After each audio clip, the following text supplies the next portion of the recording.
फलस्तीनियों पर कयामत टूट पड़ी। इसराइल ने गजा पर दोबारा बारूद की बारिश कर दी। 2 दिन में 300 से ज्यादा फलस्तीनी शहीद और सैकड़ों जख्मी।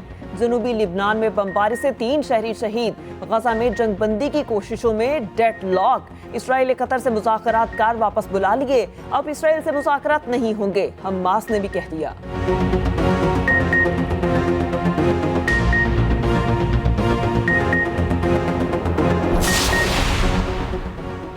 वादिये जेहलम के इलाके गढ़ी में मुसाफिर बस खाई में जा गिरी। ड्राइवर और कंडक्टर जान बहा के 1 शख्स जख्मी। कोच में 6 अफराद सवार थे। रेस्क्यू जराये के मुताबिक बस रावलपिंडी से चकोठी जा रही थी।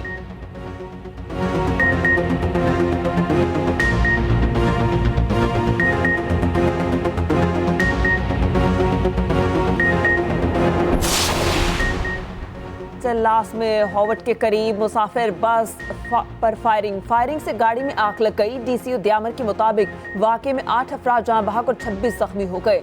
लाशें और जख्मी अस्पताल मुंतकिल। जख्मियों में खवातीन और बच्चे भी शामिल। ये बस हिजर से रावलपिंडी जा रही थी।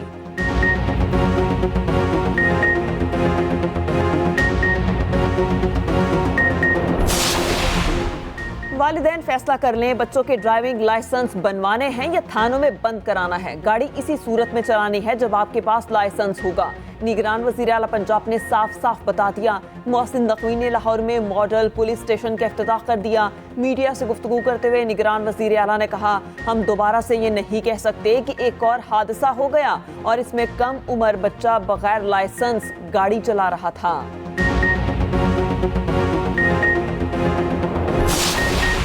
मियां साहब वोट को इज्जत दें, बेइज्जती न करें। मियां साहब से मुतालिबा है अपने नजरिए पर इलेक्शन लड़ें। बिलावल भुट्टो ने एक बार फिर नून लीग को निशाने पे रख लिया। कहा 2018 में किसी और को फरिश्ता बनाकर पेश किया गया, 2023 में किसी और को फरिश्ता बनाया जा रहा है। पीपल्स पार्टी हर पिच पर खेलना जानती है। 8 फरवरी को सरप्राइज देंगे।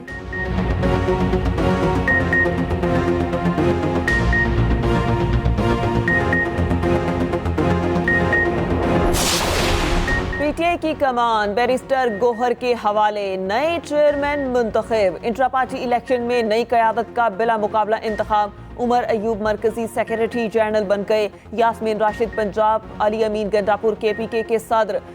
सिंध की क़यादत हलीम आदिल शेख के हवाले। मुनीर अहमद बलोच बलोचिस्तान के सदर होंगे। चीफ इलेक्शन कमिश्नर न्यासुल्लाह न्यासी ने नताइज का ऐलान कर दिया।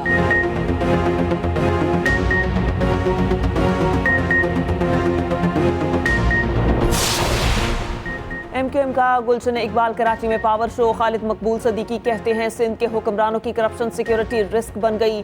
जाबिर हुक्मरानों से आज़ादी हासिल करने का वक्त आ गया। मुस्तफ़ा कमाल ने कहा कराची पर कब्जे की कोशिश की जा रही है। हम अवाम को हक़ हुक्मरानी देना चाहते हैं। फारूक सत्तार बोले एमक्यूएम के अलावा कोई पाकिस्तान में स्टेटस को नहीं तोड़ सकता।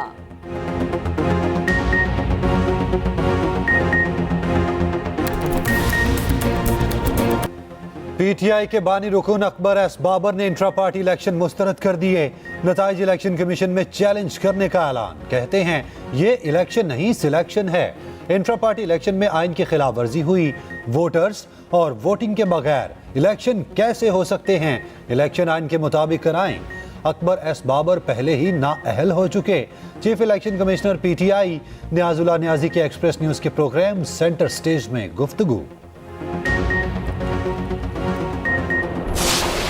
पाकिस्तान तहरीक इंसाफ के इंट्रा पार्टी इलेक्शंस हुए। 1.5 घंटा प्रेस रिलीज रोकी गई। 15 मिनट के अंदर सिलेक्शन हुई। पाकिस्तान के अंदर manipulated, managed, rigged, dictated, selected election की अगर मिसाल देखनी है तो आज का पाकिस्तान तहरीक इंसाफ का इंट्रा पार्टी इलेक्शन उसकी तस्वीर है। ये धांधली नहीं हुई इलेक्शन में, ये धांधला हुआ है। लेकिन ये सब कुछ उस आइडियोलॉजी के तहत हो रहा है जो आज करप्शन 190 मिलियन करप्शन केस में जेल बैठा हुआ है। ये इलेक्शन नहीं, ये पुतली तमाशा था। इलेक्शन कमीशन को इसका नोटिस लेना चाहिए। मुस्लिम लीग नून ने पीटीआई इलेक्शन को धांधली सदा करार दे दिया। मरीम औरंगजेब कहती हैं ये धांधली नहीं धांधला है। खौफ के बायस कारकुनान को इलेक्शन से बाहर कर दिया गया। आज पीटीआई का आरटीएस बैठ गया। सिलेक्शन का अमल सिर्फ 15 मिनट में मुकम्मल हुआ। फैसल करीम कुंडी बोले इंट्रा पार्टी इलेक्शन में भरपूर धांधली हुई। बहुत से सवालात जन्म ले रहे हैं। पीटीआई को अपने लोगों की बजाय जयाला मिल गया।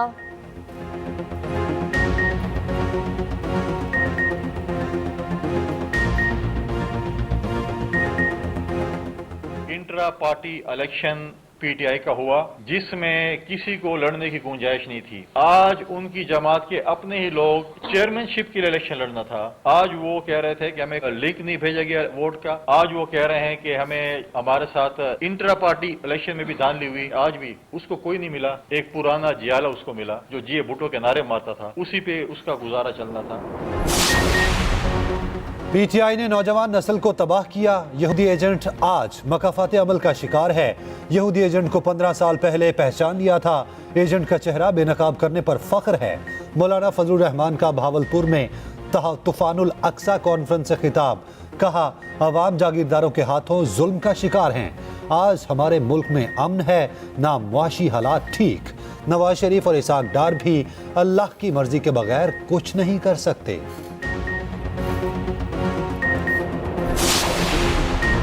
इलेक्शन के लिए टिकट किस किस को दें, नून लीग के बड़ों की बड़ी बैठक। मॉर्टन सेक्रेटेरिएट पे पार्लियामानी बोर्ड का पहला इजलास की सरबराही नवाज शरीफ और शहबाज शरीफ ने की। मरीम नवाज और इसाक डार की शिरकत।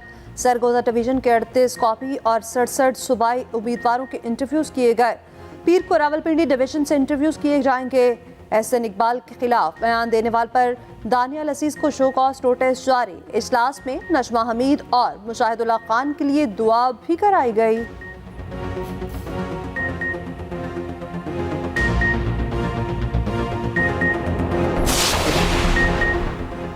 एमकेएम का कराची गुलशन इकबाल में पावर शो। खालिद मकबूल सदीकी कहते हैं कि सिंध के हुक्मरानों की करप्शन सिक्योरिटी रिस्क बन गई। जाबिर, हुक्मरानों से आज़ादी हासिल करने का वक्त आ गया। 3 नकात मान लें, ये ना हो 6 नकात आ जाएं। मुस्तफ़ा कमाल ने कहा, कराची पर कब्जे की कोशिश की जा रही है। नारों से आवाम के मसाइल हल नहीं हुए। हम आवाम को हक के हुक्मरानी देना चाहते हैं। फारूक सत्तार बोले, एमकेएम के अलावा कोई पाकिस्तान में स्टेटस को नहीं तोड़ सकता।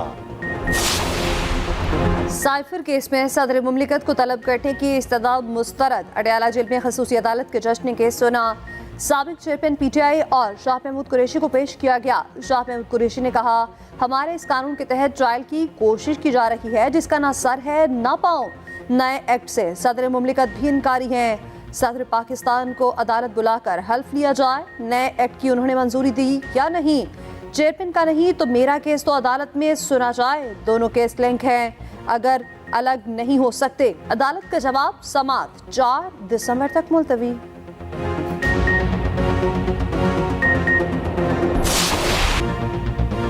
पाक फौज चैलेंजेस से बाखबर। पूरी तवज्जो सरहदों के दिफा पर मरकूज है।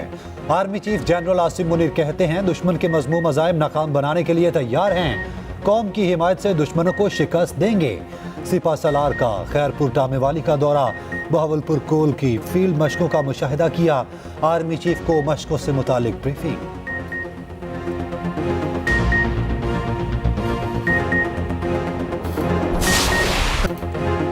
मौसमियाती तब्दीली एक बड़ा चैलेंज। निगरान वज़ीर आज़म अनवारुल हक काकड़ का दुबई में क्लाइमेट समिट से खिताब। कहा, मौसमियाती तब्दीली से तरक्की पसीर ममालिक को मसाइल का सामना है। चैलेंजेस से निपटने के लिए फाइनेंस और टेक्नोलॉजी दरकार है।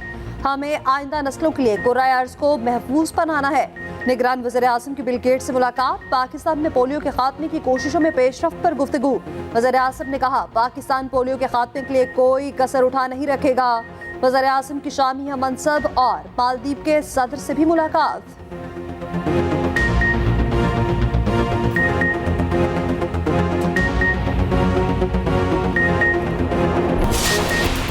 गैर कानूनी अफगान बाशिंदों की वतन वापसी का सिलसिला जारी। गुज़श्ता रोज 2600 अफगान शहरी अपने मुल्क चले गए। अब तक 4,05,000 से ज्यादा गैर कानूनी अफगान बाशिंदे वापस जा चुके।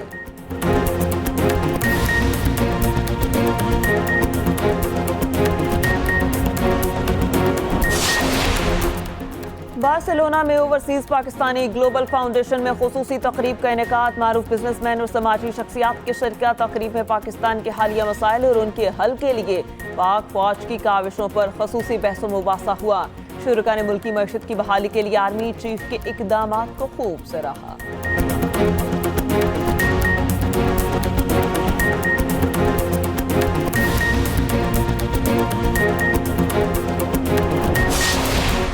और अवामी तनकीद के बाद पीसीबी का U turn, Salman but selection consultant के ओहदे से फारिग। असद शफीक जनवरी से बतौर कंसल्टेंट जिम्मेदारियां निभाएंगे। चीफ सेलेक्टर वहाब रियाज कहते हैं सलमान बट ने जो किया इसकी सजाएं उसे मिल चुकी। मेरी और सलमान की दोस्ती को गलत रंग दिया जा रहा है, मासी की बातों को खत्म होना चाहिए। कोई दबाव नहीं, मैंने ही सलमान बट का नाम तजवीज़ किया, मैं ही वापस ले रहा।